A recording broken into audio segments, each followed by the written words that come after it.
coming back from that, winning fights, and then you beat the biggest star in the sport at the time as well, didn't you? When everyone was counting you out, Big Brock. Yeah, Brock Lesnar was. It's funny because he is a super tough fight. Because I mean, look, one of the bases of of MMA is wrestling. Here's a guy who's probably one of the best heavyweight wrestlers ever to come out of college. You know, I think he was like 105-3 or 110-3 with some crazy record. And I think his losses came to a guy named Stephen Neal, who's probably the best wrestler ever, heavyweight wrestler out of college. And he just went into pro football instead.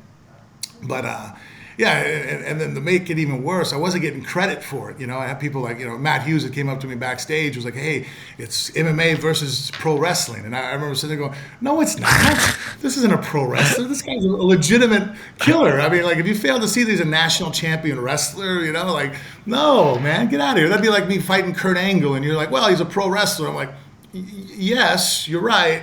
But you're not right. You know what I mean? Like, the guy's also an Olympian, gold medalist. You know what I mean? Like, if you gave Kurt Angle an opportunity to fight in MMA, he'd probably walk through a lot of guys very easily. You know what I mean? Like, he just chose to go a different path.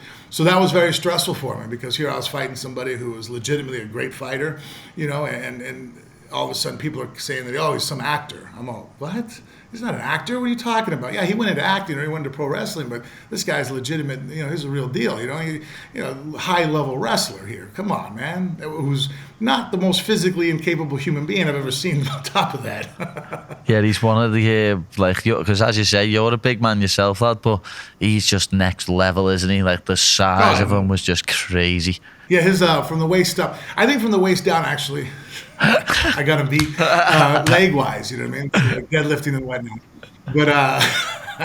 But his back was unreal. I remember even when he was weighing in, I was looking at him. I was like, Jesus, that's a human being. It looked like looking at a steer. You know what I mean? Like, you look at a horse, and just like the thickness of their muscles. It was just, I was like, I've never seen a human being look like that. Like, it was just unreal. Yeah, I'll be honest, I've never seen him actually in person, so I can't really comment that well, but just on the television, he looks like an absolute unit. No, television doesn't lie. In fact, it's even more impressive in person. I got an up-close look.